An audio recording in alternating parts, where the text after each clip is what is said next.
Assalamualaikum warahmatullahi wabarakatuh. Selamat pagi anak. Berjumpa kembali dengan Pak Dimas pada pagi hari ini. Ya, hari ini hari Jumat, tanggal 15 Januari tahun 2021. Ya, hari ini pelajarannya adalah pendidikan Pancasila dan Kewarganegaraan. Oke, sebelum kita ke pelajaran, Pak Dimas ingin menjelaskan dulu untuk hari Jumat ya. Jangan lupa untuk membaca surat Al-Kahfi. Dan juga untuk yang laki-laki jangan lupa untuk memotong kukunya untuk nanti persiapan di sholat Jumat. Oke. Kalau sudah, kita akan langsung ke materi. Baik, untuk materi hari ini di PKN atau Pendidikan Kewarganegaraan itu sama, ya, sama dengan materi sebelumnya. Di sini hanya Pak Dimas memperjelas saja dan mengulas sedikit tentang materi keragaman karakteristik dalam kehidupan sehari-hari. Sebenarnya materi ini sudah kalian pelajari di semester 1, tapi ini diulang kembali. Ya, seperti yang kita tahu bahwa Indonesia itu terdiri dari beribu kepulauan, dari Sabang sampai Merauke, yang menyebabkan Indonesia itu memiliki banyak karakteristik, ya, seperti budaya, agama, bahasa, suku, dan lain sebagainya. Nah, nanti di sini Pak Dimas akan membahas 3 hal yang merupakan karakteristik bangsa Indonesia. Oke, langsung saja kita ke materi inti. Keragaman atau karakteristik atau keberagaman. Di sini Pak Dimas cuma menjelaskan 3 hal, ya. 3 hal yang dikenal, ya, atau yang ada di Indonesia itu apa saja? Yang pertama, kita mulai dari agama dulu, ya. Yang kedua, budaya, dan yang ketiga adalah ras. Jadi ras itu adalah ciri fisik pada manusia. Oke, kita akan bahas satu persatu dimulai dari agama dulu. Oke. Agama, ya, di Indonesia itu ada 6 agama berbeda. Jadi Indonesia itu satu-satunya negara yang mempunyai 6 agama berbeda. Ya, kamu harus tahu ada 6 agama yang diakui di Indonesia. Yang pertama jelas itu agama Islam, ya, agama Islam. Yang kedua adalah agama Konghucu, dan yang ketiga agama Buddha. Yang keempat adalah agama Kristen, 5 agama Hindu, dan 6 agama Katolik. Jadi ke-6 agama ini sudah diakui pemerintah Indonesia. Ya. Jadi masyarakat Indonesia atau pemerintah Indonesia itu tidak memaksa harus memeluk agama apa, tidak ada. Jadi masyarakatnya diberikan kebebasan untuk memeluk agama sesuai dengan kepercayaan masing-masing. Nah, seperti kita percaya kepada Allah dan Nabi Muhammad, sehingga kita memeluk agama Islam. Nah, jadi seperti itu. 6 agama berbeda. Oke. Nah, itu untuk agama. Nah, sikap yang harus digarisbawahi tentang agama itu adalah toleransi, ya. Jadi menghargai agama lain, tidak menjelek-jelekan. Nah, itu sikap yang harus dijunjung tinggi. Seperti pepatah atau semboyan bangsa Indonesia, yaitu Bhinneka Tunggal Ika.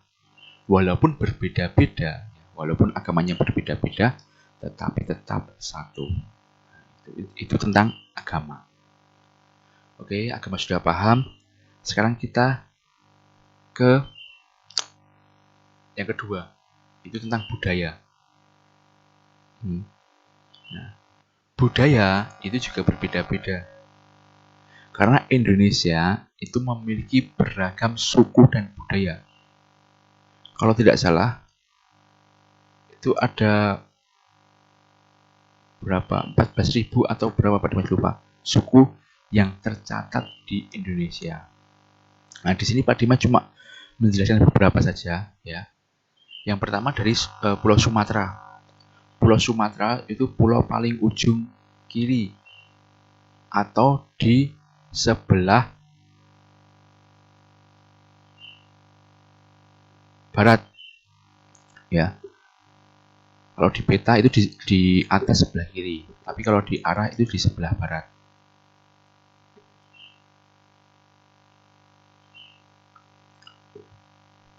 Ya, di Pulau Sumatera itu ada suku Aceh, suku Gayo, suku Batak, dan suku Minangkabau. Itu ada 4 suku. Ini sebenarnya masih lebih dari 4. Tapi Pak Dimas karena terbatasnya tempat dan waktu cuma menjelaskan saja. Suku Aceh itu di paling ujung sendiri, di Sabang, di Pulau Sabang. Ya. Nah, itu di Pulau Sumatera. Selanjutnya itu di Pulau Jawa. Nah, di Pulau Jawa itu ada suku Jawa asli, terus Sunda, Betawi, Baduy. Nah itu masih sebenarnya masih banyak lagi. Tapi ini Pak Dimas cuma menyebutkan beberapa saja contoh suku di Pulau Jawa. Yang ketiga itu di Pulau Sulawesi. Pulau Sulawesi itu pulau yang menyerupai huruf K ya di atas. Letaknya di samping pulau antara Pulau Kalimantan dan Pulau Papua ya, di tengah-tengahnya itu Pulau Sulawesi. Pulau Sulawesi itu ada suku Bugis, suku Manado, suku Gorontalo, dan suku Makassar. Nah, itu baru beberapa saja, sebenarnya masih banyak. Nah, itu adalah suku dan budaya. Nah, sehingga itu membuat banyak sekali keragaman di Indonesia. Dari cara bahasanya, adatnya, budayanya, ya. Terus tingkah lakunya, ya, gaya bahasanya, itu semua berbeda. Memiliki perbedaan masing-masing. Nah, itu yang membuat Indonesia itu kaya akan keragaman budaya. Itu untuk suku budaya. Terus yang terakhir, yang ketiga, itu adalah ras. Ras itu adalah ciri fisik pada manusia. Ya. Jadi setiap manusia itu memiliki perbedaan. Ya, pasti memiliki perbedaan. Sekalipun dia kembar, ya, kembar kakak beradik itu pasti punya perbedaan. Ya. Jadi contoh ras itu apa? Contoh ras yang pertama adalah warna kulit, ya. Jadi ada yang warna kulitnya putih, ya, coklat. Nah, itu warna kulit, ya. Agak hitam. Nah, itu warna kulit. Terus yang kedua, warna dan bentuk rambut. Nah, itu. Jadi ada yang warnanya hitam, ada yang putih, terus rambutnya ada yang lurus, ada yang keriting, dan lain sebagainya. Yang ketiga adalah bentuk muka dan ukuran badan. Bentuk muka juga berbeda. Ada yang bentuk mukanya lonjong, ya, terus bulat atau bundar. Nah, itu ras. Yang keempat adalah bentuk dan warna mata. Nah, itu ada yang bentuknya itu agak sipit, ada yang agak lebar. Itu juga berbeda-beda. Itu ras. Oke, sudah paham. Nah, mungkin untuk pembelajaran hari ini cukup dulu sampai di sini, ya, tentang PKN atau keragaman. Karena materi ini sudah sering kita bahas sehingga Pak Dimas harap kalian sudah paham. Oke, materi hari ini cukup. Tetap jaga kesehatan, jaga jarak, mencuci tangan, dan menggunakan masker. Ya, daripada Dimas cukup. Akhirul kalam, wassalamualaikum warahmatullahi wabarakatuh.